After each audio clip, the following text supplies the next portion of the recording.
ইঁদুরের যন্ত্রণায় জর্জরিত মালদা মেডিকেল কলেজ ও হাসপাতাল কর্তৃপক্ষ। অসুস্থ রোগীদের শরীরে কামড় দিচ্ছে ইঁদুর, আর তাই ইঁদুরের যন্ত্রণা থেকে বাঁচতে রোগীদের বেডের পাশে রাখা হয়েছে যন্ত্র। ঝাঁ চকচকে অত্যাধুনিক মালদা মেডিকেল কলেজ ও হাসপাতালে ইঁদুরের উৎপাত সামাজিক মাধ্যমে ভাইরাল। আর এমন দৃশ্য হাসপাতালের ব্যবস্থা ও পরিকাঠামো নিয়ে প্রশ্ন তুলে দিয়েছে। ইংরেজবাজার বিধানসভার বিজেপির প্রাক্তন বিধায়ক তথা কেন্দ্রীয় কমিটির সদস্য শ্রীরূপা মিত্র চৌধুরীর অভিযোগ, ইঁদুর ধরার যন্ত্র আছে মানে মালদা মেডিকেল হাসপাতালে ইঁদুর রয়েছে। হাসপাতালের ওয়ার্ডে অস্বাস্থ্যকর পরিবেশ রয়েছে। সরকার বদল হয়েছে, কিন্তু সরকারি আধিকারিকদের পরিবর্তন ঘটেনি। তাই এমন পরিস্থিতি। রাজ্যের মুখ্যমন্ত্রী শুভেন্দু অধিকারীকে বিষয়টি তুলে ধরবেন।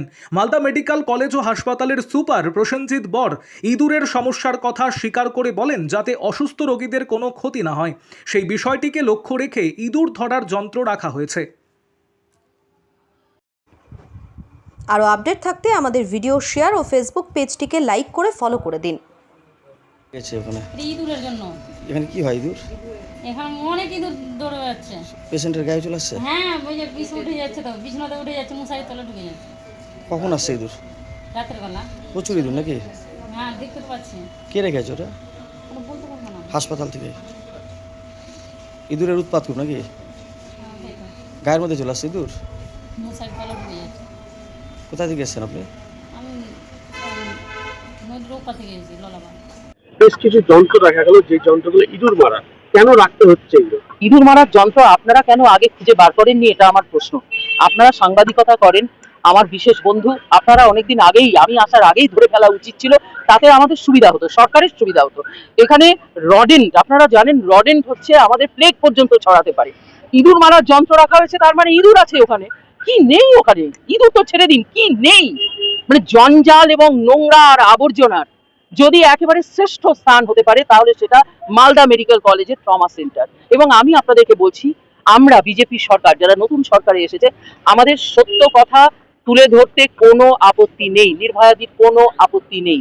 আমাদের মাননীয় মুখ্যমন্ত্রী বলেছেন যে আপনারা হসপিটালে যান, আপনারা দেখুন কি হচ্ছে এবং সরকারকে সহযোগিতা করুন। যদি আমরা এই যে সরকারের, পুরনো সরকারের 50 বছরের এই জঞ্জালকে আমরা যদি বর্তমান আধিকারিকদের দৃষ্টিতে অবলোকন করাতে না পারি, আমাদের দৃষ্টি দিয়ে, তাহলে এই ব্যবস্থা চলবে। আমরা এই অব্যবস্থা থেকে মুক্তি চাই। সরকারের যে জঙ্গল সরকার থেকে মুক্তি পেয়েছি, কিন্তু আমাদের প্রাতিষ্ঠানিক দুর্নীতি এবং প্রাতিষ্ঠানিক অবক্ষয়, প্রাতিষ্ঠানিক অব্যবস্থা, তার থেকে আমরা এখনো মুক্ত হইনি। আমরা মাত্র 100 দিনের সরকার করেছি। আমি আপনাদের কথা দিচ্ছি, হাত জোর করে, আপনাদের মাধ্যমে মালদা মেডিকেল কলেজ পূর্ণাঙ্গ রূপ পাবে। ধন্যবাদ। বলবেন ইঁদুরের উৎপাত, রোগীরা বলছে যে ঘুমাতে পারছে না, রাত্রে চলে আসছে গায়ের মধ্যে। ইঁদুরের উৎপাত এটা আছে, এবং যেটা আমরা রিসেন্ট পেস্ট কন্ট্রোল করেছি, কিন্তু তাতেও ওদেরকে কন্ট্রোল করা যাচ্ছে না। ইঁদুর ধরার জন্য মেশিনও বেশ কিছুদিন ধরে আমরা ব্যবহার করাচ্ছি, কিছু ধরাও পড়েছে। এটার মেন সমস্যা ওরা হচ্ছে ফল সিলিংয়ের ওখানে উপরে উঠে যাচ্ছে, এবং ফল সিলিং থাকার জন্য ওদেরকে মানে কন্ট্রোল করার একটু সমস্যা হয়ে যাচ্ছে।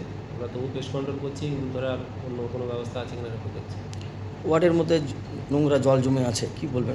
পাইপ লাইনের সমস্যা আছে, বেশ কিছুদিন ধরে পাইপ লাইনের সমস্যাটা আমরা যে MSCL দেখে তাদেরকে জানিয়েছিলাম, ওরা কাজ করছিল, এবং তার সত্ত্বেও পাইপলাইন সমস্যাটার কাজটা এখনও ক্লিয়ার হয়নি। তাছাড়া রিসেন্ট কর্মচারীরা, আমাদের হাউসকিপিং স্টাফেরা কাজ করছে না, তাদের বেতনের কিছু সমস্যা হয়েছে, সেই জন্য তারা কাজ করছে না, সেই জন্য পরিষ্কার পরিচ্ছন্ন করার একটা সমস্যা হয়ে যাচ্ছে।